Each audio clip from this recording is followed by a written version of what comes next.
I opened my mailbox on a humid Tuesday morning in Tampa, Florida, expecting the usual electric bill and grocery store flyers, but instead found myself staring at 3 violation notices from the Sunset Pines Homeowners Association. My coffee was still warm in my hand when I ripped open the first envelope, reading about how my grass allegedly exceeded the 2-inch height limit by a 1/4 inch. The second claimed my mailbox was the wrong shade of beige. The third accused me of parking my truck at an improper angle in my own driveway.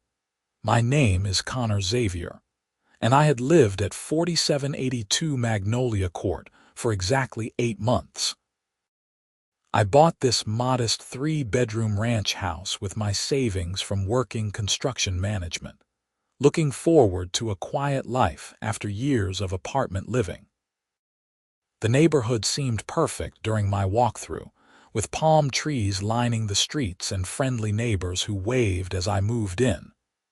Nobody mentioned that Patricia Norton, the HOA president, would become my personal nightmare. I crumpled the notices and tossed them in my kitchen trash, figuring it was just an overzealous welcome to the neighborhood. My grass was freshly mowed 2 days ago.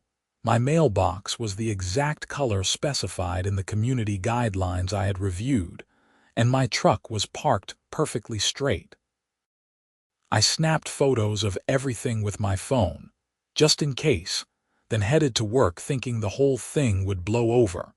By Friday, 7 more notices arrived.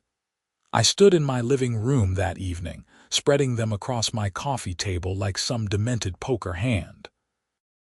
Violation for having my garbage cans visible from the street at 3 in the afternoon on a non-collection day, even though I had just wheeled them back from the curb after the morning pickup. Violation for a brown spot in my lawn, claiming it showed neglect. Violation for my doormat being red instead of neutral tones. Violation for wind chimes that were allegedly too loud, except I did not own wind chimes. Violation for an oil stain on my driveway that did not exist. Violation for having decorative rocks in my garden bed that were supposedly not pre-approved. Violation for my house numbers being mounted 1 inch too high on my exterior wall. I called the HOA office that evening, reaching a bored-sounding woman named Helen who worked as the community manager. She listened to my complaints with obvious disinterest, making non-committal sounds while I explained that half these violations were completely fabricated. "The board president personally inspected your property, Mr. Xavier," Helen said in a monotone voice. "If you dispute these violations, you can request a hearing with the Architectural Review Committee." "Who is the board president?" I asked, though I had a sinking feeling I already knew. "Patricia Norton. She is very dedicated to maintaining our community standards." I hung up and immediately started researching Patricia Norton online. Her Facebook profile was public, filled with angry rants about property values and people who refused to respect rules. She had posted 3 times in the past week about a new homeowner who was ruining the neighborhood's reputation, though she never mentioned names. The timing was too coincidental. I screenshot everything. The following Monday brought 8 more violations. Patricia had apparently conducted another inspection over the weekend, finding problems that defied reality. My fence was too tall, even though it was built by the previous owner and had existed for 6 years. My air conditioning unit was too visible from the street, despite being in the exact location specified in the original building permits. My garden hose was not properly stored, though it was coiled neatly on a hose reel attached to my house. She cited me for having a basketball hoop in my driveway, but I did not own a basketball hoop. She claimed my roof shingles were mismatched, though my roof was only 3 years old and clearly uniform. She wrote me up for having a political sign in my window, but I had never displayed any political signage. She said my porch light was too bright and disturbing neighbors, even though it was a standard 40-watt bulb. She accused me of running a business from my home without approval, which was completely false. I spent my lunch break that day photographing every single item she had mentioned. Time-stamped photos from multiple angles, including shots of my neighbors' properties showing they had similar or identical features. My coworker Marcus noticed my frustration and asked what was going on. When I explained, he whistled low. "Man, you need to document everything," he said. My cousin dealt with a crazy HOA in Orlando. They bled him dry with fines before he fought back. Do not pay anything until you talk to a lawyer. That evening, I drove to each neighbor's house on my street, introducing myself properly for the first time and asking if they had experienced similar problems. Mrs. Chen at 4778 Magnolia Court invited me in for tea, her kind face crinkling with sympathy as I explained my situation. "Patricia went after my son last year," she said, pouring hot water into delicate cups. "He was renting my guest house while finishing graduate school. She sent him violation after violation, claiming his car was too old and an eyesore. It was a perfectly maintained Honda Civic, only 5 years old. She kept threatening fines until he moved out. I think she just did not like that he had long hair." At 4790 Magnolia Court, I met Robert, a retired accountant who had lived in Sunset Pines for 12 years. He invited me into his garage and showed me a filing cabinet drawer stuffed with old HOA violations. "I fought her for 2 years," Robert said, pulling out folders thick with paperwork. "She targeted me because I questioned her at a board meeting about where the HOA fees were actually going. Started getting violations for everything imaginable. I finally just started ignoring them, and eventually she moved on to other targets. But I kept every single piece of paper, just in case." I photographed several of his old violations, noting how similar they were to mine. Same exaggerated claims, same nitpicking over details that were either subjective or completely fabricated.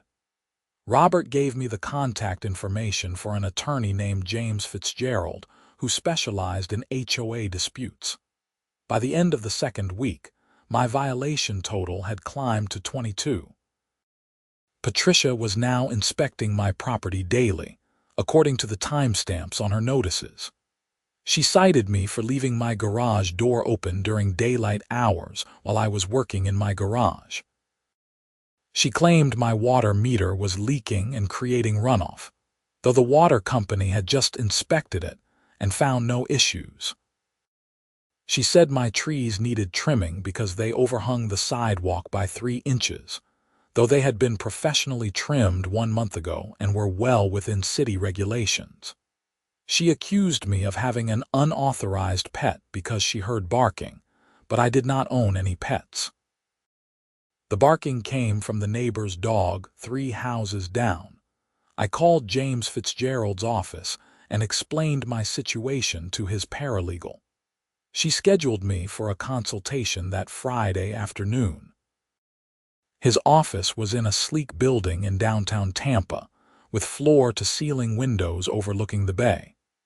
James himself was in his mid-50s, with gray hair and sharp eyes that immediately focused on the stack of violations I placed on his desk. 40 violations in less than 3 weeks, he said, flipping through them with increasing interest. That is unusual even for problematic HOAs. Walk me through your background with this association. I explained everything from my purchase of the house to Patricia's apparent obsession with my property.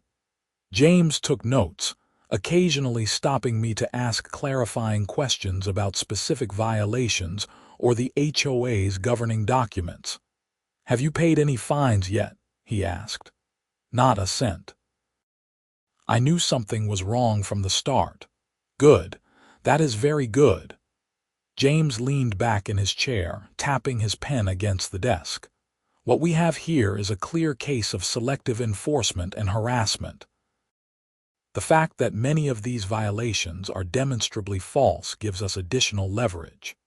Florida Statute 720.3085 protects homeowners from exactly this kind of abuse. I am going to send the HOA a formal letter demanding they cease this harassment and rescind all violations. If they do not comply, we will file suit. How much is this going to cost me? I asked, mentally calculating my savings. My retainer is $3,000, but in cases like this, we can often recover attorney fees from the HOA if we prevail. Given the egregious nature of these violations, I am confident we will prevail. If you want to proceed, I will need you to sign a representation agreement and provide me with copies of all your documentation. I signed the papers and transferred the retainer that afternoon. Walking out of James's office, I felt the first spark of hope since this nightmare began. But Patricia was not finished with me yet. The violations continued despite James's letter. By the end of week 3, I had received 31 total notices. Patricia was now citing me for things that were not even on my property. She claimed my neighbor's rose bushes were actually mine and violated color restrictions. She said a crack in the sidewalk in front of my house was my responsibility to repair, even though the HOA's own documents clearly stated sidewalks were common area maintenance. She wrote me up for not displaying my house numbers on my mailbox, though the community guidelines only required them on the house itself. She cited me for parking on the street overnight, even though I had not parked on the street a single time.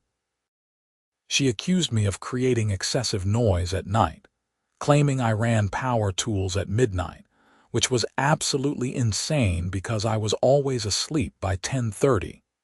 James filed an emergency motion for injunctive relief, asking the court to order Patricia and the HOA to stop sending me violations.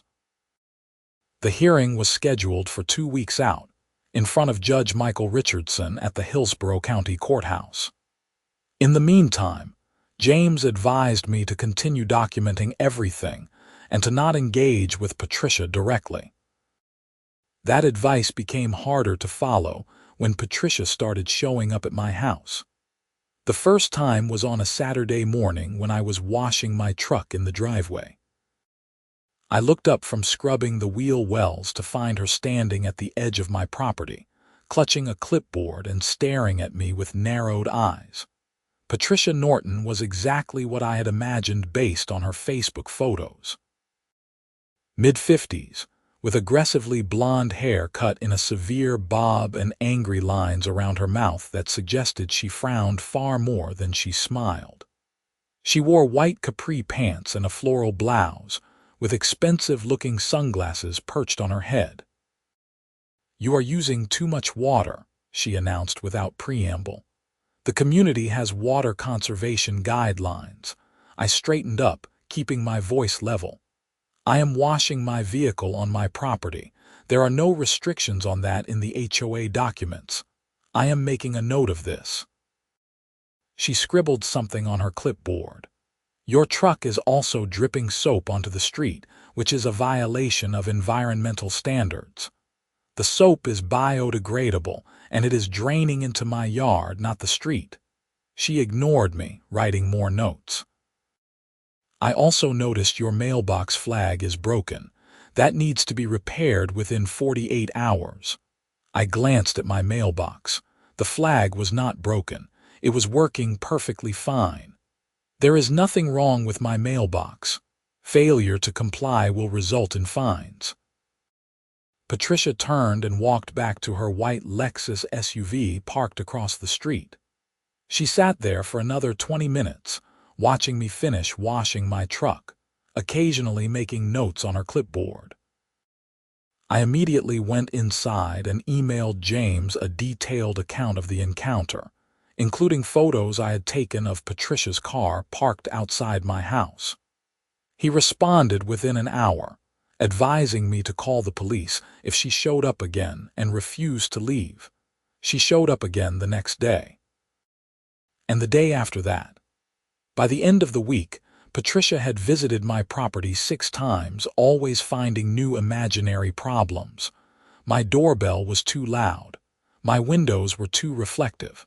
My grass had clover mixed in with it. My gutter had a loose seam. My walkway had moss growing between the pavers. On Thursday evening, she knocked on my door. I answered, phone in hand and already recording. "You need to repaint your shutters," Patricia said. "They are faded and bringing down property values." My shutters were just painted last year by the previous owner. They are in perfect condition. I disagree. You have 7 days to repaint them or you will be fined $500. I am not repainting my shutters, Patricia, and you need to stop harassing me. Her face flushed red. I am not harassing you. I am enforcing community standards. If you cannot handle living in a neighborhood with rules, maybe you should move. I will see you in court, I said, and closed the door. She stood on my porch for another 5 minutes, eventually leaving another violation notice wedged in my door frame. Violation number 38, for speaking disrespectfully to an HOA board member. The final 2 violations arrived in my mailbox the morning of our court hearing. Number 39 claimed I had installed an unauthorized satellite dish, which I had not. Number 40 accused me of allowing weeds to overtake my property, which was laughable considering my lawn was immaculate. James met me outside the courthouse at 8:30 that morning. He was carrying a large briefcase and wearing a confident smile. "I have been doing this for 20 years, Connor, and this is the most ridiculous case I have ever seen. Judge Richardson is fair but no nonsense. Once he sees what we are dealing with, this will be over quickly." The courtroom was smaller than I expected, with wood paneling and rows of benches that were mostly empty. Patricia sat at the defendant's table with an attorney I did not recognize, a nervous-looking young man in an ill-fitting suit who kept shuffling papers. Helen, the community manager, sat behind them looking like she would rather be anywhere else. Judge Richardson entered, and we all stood. He was in his early 60s, with silver hair and reading glasses that he peered over as he reviewed the case file. After we sat down, he spent several minutes reading through documents, occasionally making notes. "All right," Judge Richardson finally said. "This is a request for injunctive relief filed by Mr. Connor Xavier against the Sunset Pines Homeowners Association and its president, Patricia Norton." "Mr. Fitzgerald, you represent the plaintiff." James stood. "Yes, Your Honor. We are asking the court to order the defendants to immediately cease their campaign of harassment against my client and to rescind 40 baseless violation notices that were issued over the course of 1 month. 40. The judge looked up sharply. 40 violations in 1 month. "Yes, Your Honor. We have documentation of all 40, and we are prepared to demonstrate that the vast majority are either completely fabricated or represent absurd interpretations of the HOA's governing documents." Judge Richardson turned to Patricia's attorney. "Mr. Gibson, is the defendant contesting that 40 violations were issued?" The young attorney stood quickly, nearly knocking over his water glass. "Your Honor, the HOA maintains that all violations were issued in good faith in accordance with community standards. Mrs. Norton takes her responsibilities very seriously." "I am sure she does." Judge Richardson's tone was dry.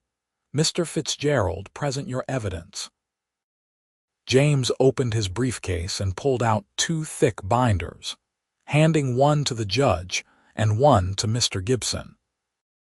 "Your Honor, We have organized each violation with corresponding photographic evidence showing either that the alleged violation does not exist or that it represents a standard shared by multiple properties in the community that are not being cited.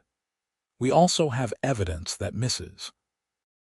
Norton has been personally stalking my client's property and has engaged in repeated direct harassment. For the next 30 minutes, James walked the judge through the violations. He started with the basketball hoop I did not own, showing photos of my driveway from multiple angles. He moved on to the alleged political signage, presenting clear images of my windows showing no signs of any kind. He highlighted the claim about my roof shingles being mismatched, contrasting it with a professional inspection report from just 2 months ago. Judge Richardson's expression shifted from professional neutrality to barely concealed disbelief as James continued. When we reached violation number 15, about the wind chimes I did not possess, the judge actually removed his glasses and rubbed his eyes. Mrs. Norton, Judge Richardson said, looking directly at Patricia. Did you personally inspect Mr. Xavier's property before issuing these violations? Patricia stood, her face flushed. Yes, Your Honor, I conduct thorough inspections of all properties in our community. And you saw wind chimes at his residence? I heard them. They were very loud and disturbing. James interjected smoothly. Your Honor, we have affidavits from 3 neighbors stating that no wind chimes exist at Mr. Xavier's property. We also have video footage from his doorbell camera covering the days in question, which I can present to the court. That will not be necessary. Judge Richardson put his glasses back on. Continue, Mr. Fitzgerald. The violations about my truck being parked at improper angles, my mailbox being the wrong color, and my grass being too tall were all dismantled with time-stamped photographs and measurements. James presented evidence that at least 6 other properties on my street had identical mailboxes, and none of them had been cited. He showed comparative photos of grass height across the neighborhood, demonstrating that mine was actually shorter than average. When we reached the violations about business operations and unauthorized pets, Judge Richardson held up his hand. Let me understand this correctly. Mrs. Norton accused Mr. Xavier of running a business from his home, but there is no evidence of any business activity. Correct, Your Honor, James said. My client works full-time as a construction project manager for Holden Development Group. He has no home business, no business license, no business-related traffic to his property. And the pet? Mr. Xavier owns no pets. The barking Mrs. Norton herd comes from a neighbor's dog 3 houses away. We have a statement from that neighbor confirming this. Judge Richardson set down the binder and leaned back in his chair. Mr. Gibson, does your client have any evidence supporting these violations beyond her personal observations? Mr. Gibson stood again, looking increasingly uncomfortable. Your Honor, Mrs. Norton maintains detailed inspection logs and photographs. Then present them, please. Mr. Gibson whispered urgently with Patricia, who pulled a folder from her bag. The attorney brought it to the judge, who spent several minutes reviewing the contents. His expression darkened with each page. These photographs are all taken from the street or sidewalk, Judge Richardson observed, and they are all wide shots that do not clearly show the alleged violations. Mrs. Norton, do you have any close-up photographs of the specific issues you cited? Patricia stood again, her voice tight. I did not need close-up photographs, Your Honor. The violations were obvious to anyone maintaining proper community standards. Obvious, Judge Richardson repeated flatly. He picked up one of the violation notices. Let me read this one. Homeowner has installed an unauthorized satellite dish on the roof. Mr. Xavier, do you have a satellite dish? I stood. No, Your Honor, I use cable internet and streaming services. The judge looked at Patricia. Mrs. Norton, what did you see that you believed was a satellite dish? Patricia hesitated. There was something on his roof. It looked like it could be a dish. Could be, Judge Richardson said. What was it actually, Mr. Xavier? My roof vent, Your Honor. It has been there since the house was built in 2018. A sound that might have been a suppressed laugh came from somewhere in the courtroom. Judge Richardson's mouth twitched slightly before he regained his composure. Let me read another one, the judge continued, picking up a different notice. Homeowner's garden contains unauthorized decorative rocks. What is an unauthorized decorative rock, Mrs. Norton? The architectural guidelines require pre-approval for any landscaping changes, Patricia said defensively. He did not seek approval. James spoke up. Your Honor, my client did not install those rocks. They were placed by the previous owner 4 years ago. The HOA approved them at that time, which is documented in their own records. We have the approval letter, which apparently Mrs. Norton did not bother to check before issuing this violation. Judge Richardson nodded slowly. Mr. Fitzgerald, you mentioned harassment beyond these violation notices. What evidence do you have of that? James presented the documentation of Patricia's repeated visits to my property, including the video footage from my doorbell camera showing her standing on my porch for extended periods. He played a clip of her most recent visit where she accused me of disrespecting her. Your Honor, Mrs. Norton visited my client's property at least 15 times in 3 weeks, James explained. She parked outside his house to watch him. She confronted him multiple times. This goes far beyond enforcing HOA rules. This is targeted harassment and it needs to stop. Judge Richardson reviewed the video footage, his jaw tightening. When it finished, he set down his tablet and looked at Patricia with an expression that made her shrink back slightly. Mrs. Norton, in my 15 years on this bench, I have seen many HOA disputes. I have seen legitimate concerns about property maintenance. I have seen homeowners who genuinely violate community standards, but what I am seeing here is something entirely different. He picked up the stack of violation notices. These are not good faith attempts to maintain your community. These are systematic harassment of a homeowner who, from all evidence presented, has done absolutely nothing wrong. Patricia's attorney attempted to interject. Your Honor, if I may, you may not. Judge Richardson's voice was sharp. I am going to read a few more of these violations, because I think they need to be said aloud in this courtroom. He picked up another notice. Homeowner's doormat is red instead of neutral tones. This is a violation worthy of a fine and potential legal action. A doormat. He did not wait for an answer, picking up another. Homeowner's house numbers are mounted 1 inch too high on exterior wall. 1 inch, Mrs. Norton. 1 inch.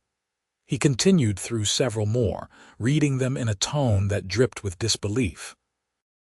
The claim about my air conditioning unit being too visible. The accusation about running power tools at midnight. The assertion that my windows were too reflective. With each one, Judge Richardson's incredulity became more apparent. And finally, he said, holding up the last notice, this one arrived at Mr. Xavier's home this very morning. Homeowner is allowing weeds to overtake property. Mr. Fitzgerald, do you have current photographs of your client's lawn? James pulled out his phone.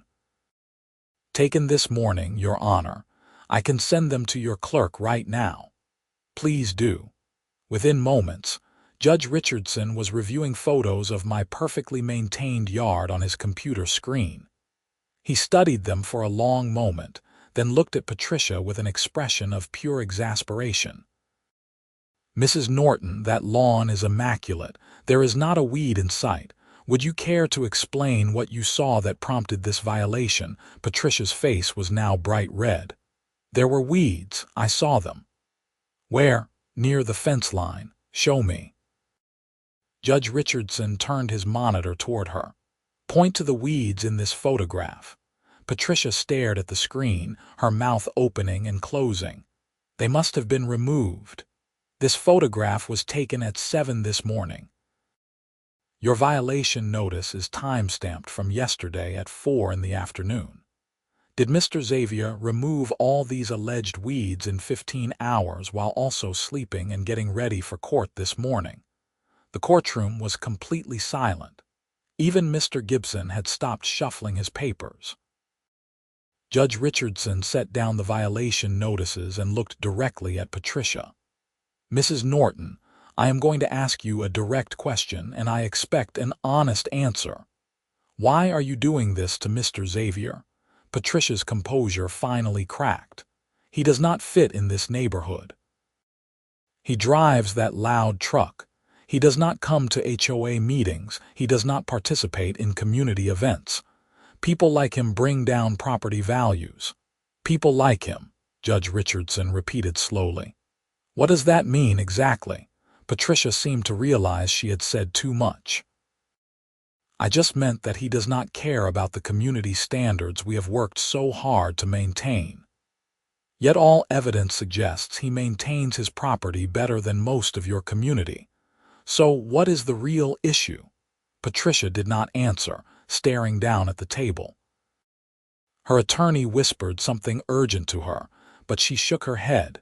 Judge Richardson let the silence stretch for a long moment before continuing. Here is what I see, Mrs. Norton. I see a homeowner who purchased a property in good faith and has maintained it properly. I see an HOA president who, for reasons she refuses to articulate, decided to make this homeowner's life miserable through a campaign of false violations and personal harassment. I see 40 violation notices that range from petty to completely fabricated. And I see a waste of this court's time and resources. He turned to James. Mr. Fitzgerald, what specific relief is your client seeking? Your Honor, we request that the court order the immediate rescission of all 40 violation notices and prohibit the HOA from issuing any further violations to my client without first documenting the alleged violation with clear photographic evidence and providing him an opportunity to respond before any fine is levied. We also request that Mrs. Norton be prohibited from entering my client's property or parking outside his home. Finally, we are seeking recovery of attorney fees and court costs, granted on all counts. Judge Richardson made notes on his computer. I am issuing an injunction ordering the Sunset Pines Homeowners Association to rescind all 40 violations against Mr. Xavier immediately. Furthermore, Mrs. Norton is prohibited from conducting inspections of Mr. Xavier's property. Any future alleged violations must be documented by a neutral third party, and Mr. Xavier must be given 14 days to respond before any fine is imposed. He looked at Patricia.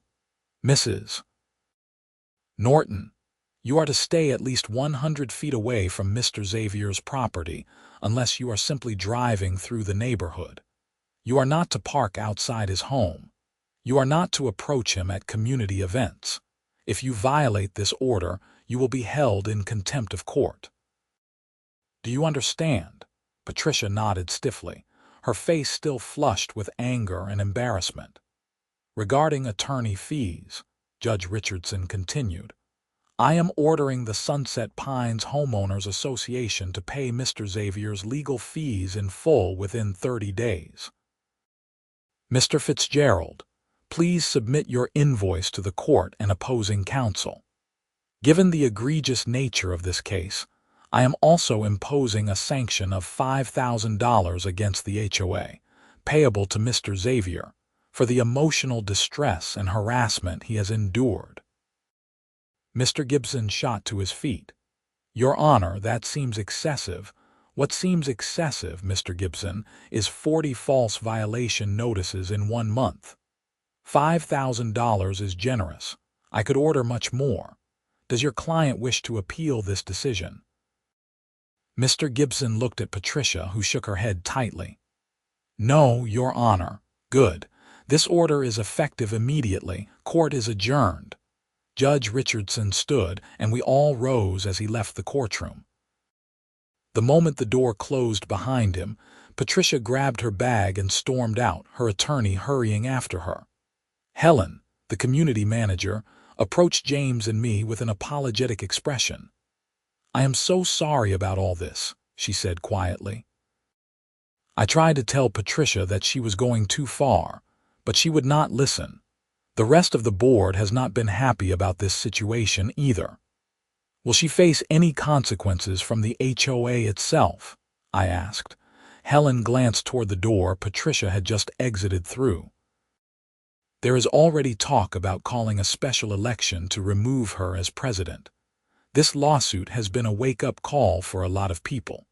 Several board members received copies of all your violations, and they were horrified." James handed Helen a business card. "If the board wants to discuss this matter further or needs advice on proper governance procedures, have them contact my office. This kind of behavior should not be tolerated in any community association." Walking out of the courthouse into the bright Tampa sunshine, I felt like an enormous weight had been lifted off my shoulders. James clapped me on the shoulder, grinning. "That was satisfying," he said. Judge Richardson did not hold back. "You should receive the payment from the HOA within the month, and I will make sure my invoice is reasonable. You are going to come out ahead on this, Connor." "I just want to live in peace," I said. "Do you think Patricia will actually leave me alone now? If she has any sense, yes. And if she does not, she will be back in front of Judge Richardson facing contempt charges. That tends to motivate people." Over the next few days, word of the court hearing spread through Sunset Pines. My neighbors stopped me during my evening walks to congratulate me and share their own stories of Patricia's overreach. Mrs. Chen brought me homemade dumplings and thanked me for standing up to someone who had made many residents' lives difficult. Robert invited me to a backyard barbecue where I met half the neighborhood, all of whom had their own tales of Patricia's reign as HOA president. "She tried to fine me for having a vegetable garden," one neighbor told me, gesturing with a beer bottle. "Said it was not aesthetically pleasing." I showed her the part of the guidelines that explicitly allows vegetable gardens, and she just made up some new interpretation on the spot. "She told me my kid's swing set was too colorful," another neighbor added. "Wanted me to paint it beige." Beige? What kid wants to play on a beige swing set? The stories continued throughout the evening, painting a picture of a woman who had used her position to terrorize anyone who did not meet her arbitrary standards. I felt vindicated but also sad that it had taken a court order to stop her. 2 weeks after the hearing, I received a formal letter from the Sunset Pines HOA. It was signed by 4 board members, none of whom were Patricia. The letter apologized for my treatment, confirmed that all 40 violations had been rescinded, and informed me that Patricia Norton had been removed as president by a unanimous vote of the remaining board members. They had appointed Robert, my retired accountant neighbor, as interim president until the next scheduled election. The check for $5,000 arrived 3 days later, along with a check covering James's attorney fees. I deposited both, then took James out for an expensive steak dinner to celebrate. "You know what the best part of this case was?" James said, cutting into his ribeye. "Judge Richardson's face when he was reading those violations. I have worked with him for years, and I have never seen him come that close to laughing in court. The wind chimes violation almost broke him." I laughed, remembering the judge's expression. "Do you handle a lot of HOA cases? More than you would think." Florida has some of the strongest HOA laws in the country, which means HOAs have a lot of power. When that power is abused, it can destroy people's lives. I have seen homeowners lose their houses over disputes like this. You were smart to document everything and get legal help early. A lot of people just pay the fines to make it go away, which only encourages the behavior. What usually happens to HOA presidents like Patricia? James shrugged. Sometimes they get removed, like in your case. Sometimes they resign before it gets that far. Sometimes they just double down and keep causing problems until the community finally dissolves the HOA entirely. It depends on how much power they have and how willing other residents are to stand up to them. The following weekend, Robert knocked on my door and asked if I would be interested in joining the HOA board. I was hesitant at first, not wanting to get involved in community politics, but he made a compelling argument. We need people who understand how bad things can get when boards abuse their power, Robert said. You have a unique perspective now. Plus, we are trying to rewrite some of our more ridiculous guidelines, and we could use your input. Nothing crazy, just making sure the rules are reasonable and enforced fairly. I agreed to think about it, and after discussing it with several neighbors, I decided to run in the next election. If my experience could help prevent someone else from being harassed, it was worth the time commitment. Patricia disappeared from community events entirely. I saw her occasionally driving through the neighborhood, but she kept her distance and never made eye contact. Helen told me privately that Patricia had stopped attending board meetings and was considering selling her house and moving to a different community. She is humiliated, Helen explained. Everyone knows what happened. She cannot show her face at the clubhouse anymore.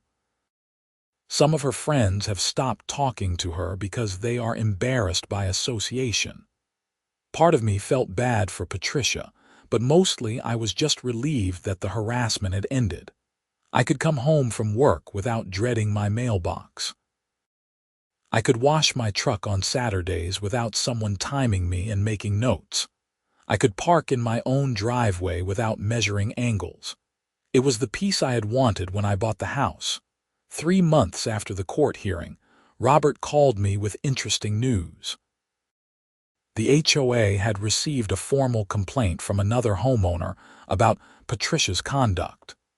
Apparently, she had been sending violation notices to other properties, even though she no longer held any position in the HOA. The board had to send her a cease and desist letter threatening legal action if she continued. She cannot help herself, Robert said with a sigh. Some people are just wired to need control over others, but we are handling it. The board is stronger now, and we are not going to let anyone abuse their power like that again. I ran for the HOA board that fall and won a seat with 73% of the vote. My platform was simple: reasonable rules, fair enforcement, and respect for homeowners' rights.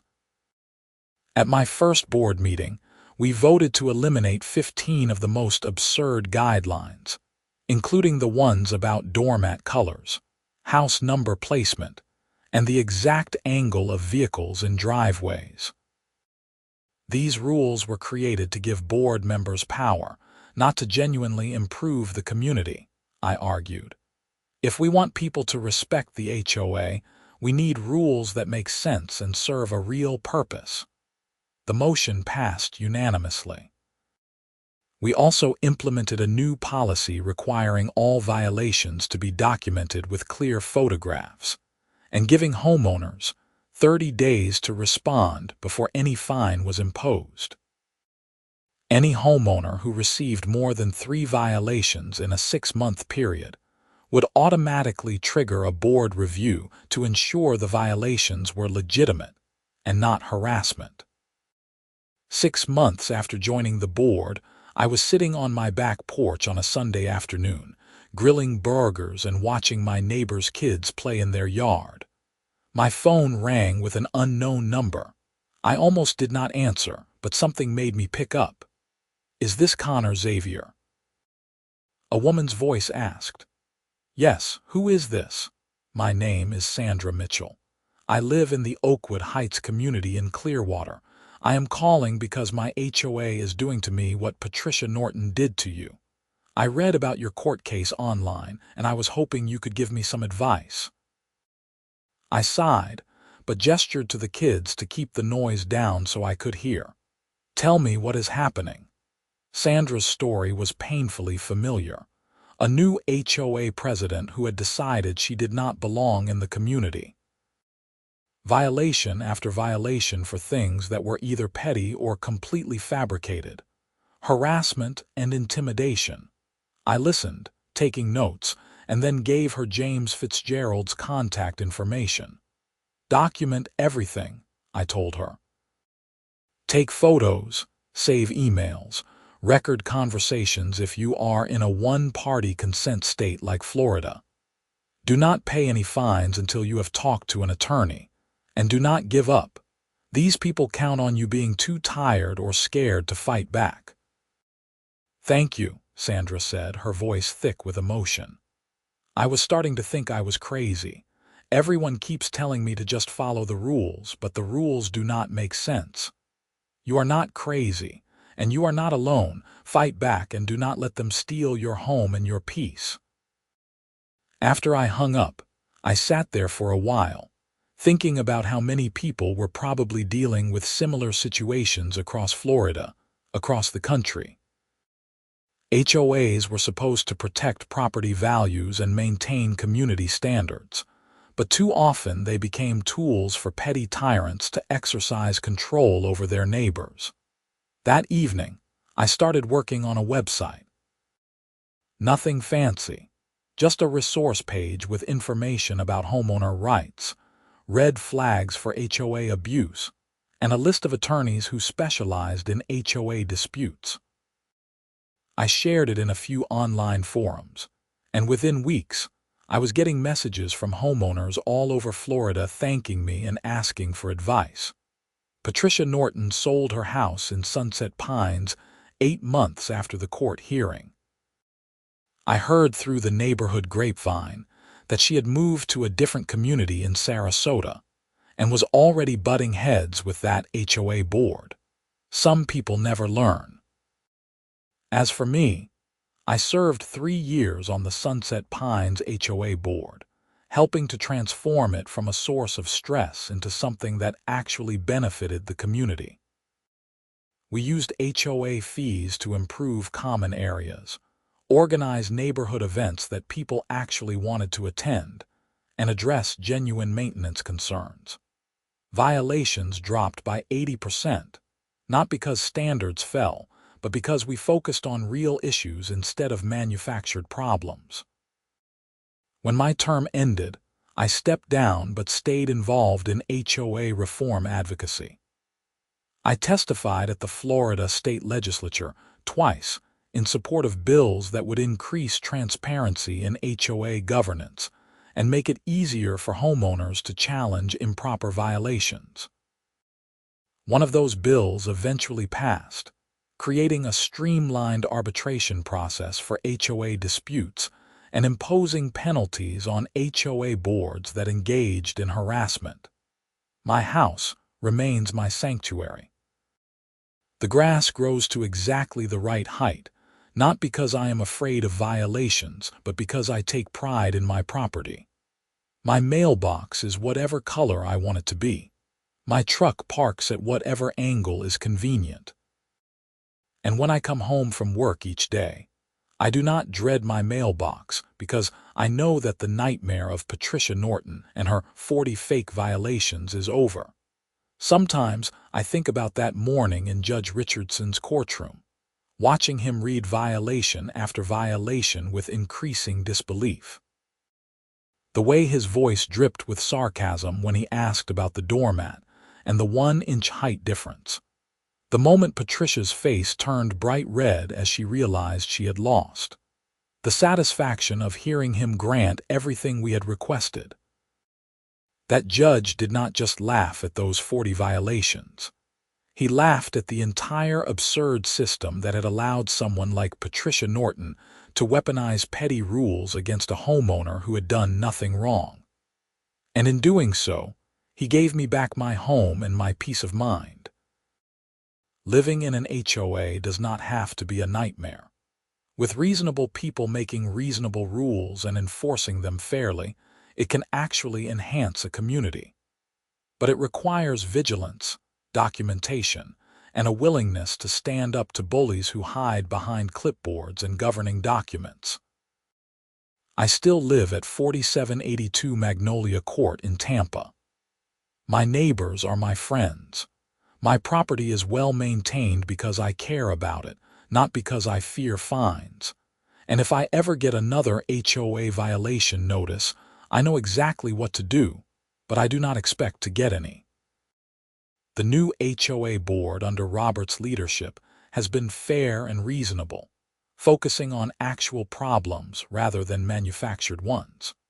Property values in Sunset Pines have increased steadily, proving that you do not need authoritarian enforcement to maintain a desirable neighborhood. The experience taught me valuable lessons about standing up for yourself, the importance of documentation, and how easily power can be abused when there are no checks and balances. It also connected me with a community of homeowners facing similar struggles, and gave me a platform to help others navigate these difficult situations. When people ask me about my experience with Patricia Norton and the 40 fake violations, I tell them the truth. It was one of the most stressful periods of my life, but also one of the most educational. I learned that I was stronger than I thought, that the legal system can work when you have good documentation and a good attorney, and that sometimes the bad guys really do lose. Judge Richardson's laughter in that courtroom was not just amusement at absurd violations. It was the sound of justice recognizing abuse of power and refusing to tolerate it.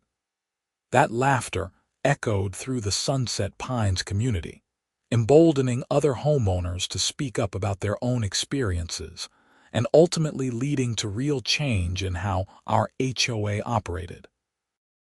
Now, when I sit on my back porch in the evening, watching the sun set over the palm trees that line our street, I feel genuine contentment. My home is mine. My property is maintained to my standards, not someone else's arbitrary rules. And if anyone ever tries to send me 40 fake violations in a month again, I know exactly where to find Judge Richardson's courtroom. The wind chimes I eventually installed as a small act of defiance chime softly in the breeze, and I smile every time I hear them. Patricia Norton said I had wind chimes when I did not, so I figured I might as well get some. They are beautiful, melodic, and entirely within my rights to own. And that is what freedom in your own home should feel like.